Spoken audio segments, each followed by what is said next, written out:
দেশের দীপুচন্দ্র দাসকে পোড়ায় মারার পরেও আপনারা কি মনে করেন ধুরন্ধর দ্য রিভেঞ্জ মুভিটা কোনো ধরনের প্রোপাগান্ডা হইতে পারে? তো চলুন আজকে একটু বিশ্লেষণ করা যাক। ধুরন্ধর দ্য রিভেঞ্জ মুভিটা বর্তমানে বক্স অফিসে হিট, এবং এটার মূল প্রতিপাদ্য হলো যে কীভাবে লং টুরিনের শর্ট বলতে গেলে একজন ইন্ডিয়ান ইন্টেলিজেন্স বা র এজেন্ট তার নিজের খাত্র ধর্মের মাধ্যমে ইন্ডিয়ান কোটি কোটি মানুষকে সুখে শান্তিতে নিরাপত্তা দিয়ে রাখতে পারছে ওইটা নিয়ে।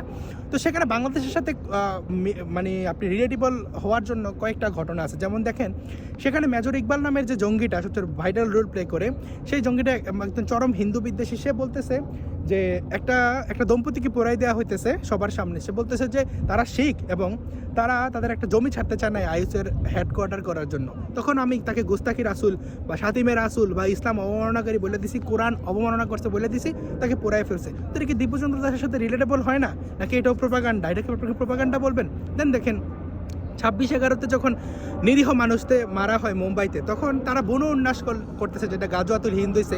আমাদের মুজাহিদিনরা অনেক ভালো কাজ করছে।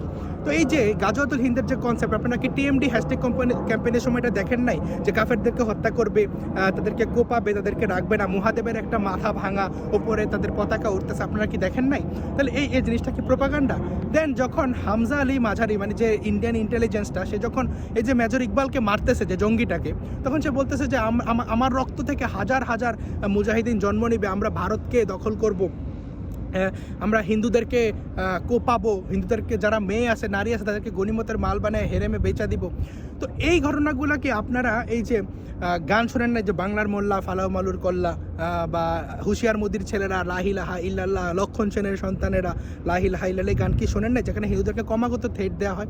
আপনি দেখেন যে কোথায় কোন শিক্ষিকা হত্যা হয়েছে ইসলামী বিশ্ববিদ্যালয়ে, খুন করছে একজন মুসলিম, কিন্তু এটাকে সাম্প্রদায়িক রূপ দেওয়া হইতেছে। তো এগুলো তো গণহত্যার প্লট নির্মাণ না? টিএমডি হ্যাশট্যাগ দেওয়া, তারপরে দেখেন মানে কোথাও যদি হিন্দু নার্স থাকে, সেখানে যদি কোনো মুসলিম মানে রোগী মারা যায়, সেক্ষেত্রে তাকে সাম্প্রদায়িক ট্যাগ দেওয়া হয়। এগুলা কি হিন্দুদেরকে গণহত্যা করার জন্য না?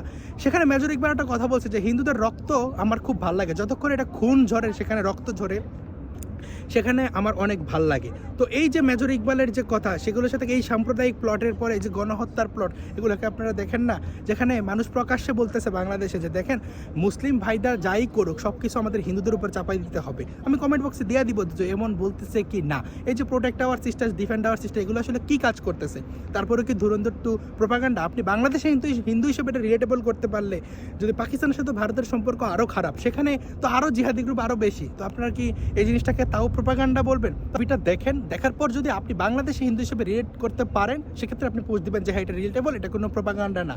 আর যদি আপনার মনে হয় প্রোপাগান্ডা, আপনি লিখবেন যে এটা প্রোপাগান্ডা। বাট একটা জিনিস, বাম ইসলামিকদের প্রচারে আপনি যদি মনে করেন এটা প্রোপাগান্ডা না, আমি দেখা আমার নিজের জায়গা থেকে অনেক আমি রিলেট করতে পারছি, আপনারাও আশা করি রিলেট করতে পারবেন।